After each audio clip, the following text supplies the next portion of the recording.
Becoming the best version of yourself comes with a lot of goodbyes. Sadly, the only way some people will learn to appreciate you is to lose you.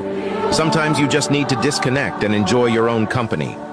Change is uncomfortable but necessary. Today's pain is tomorrow's power.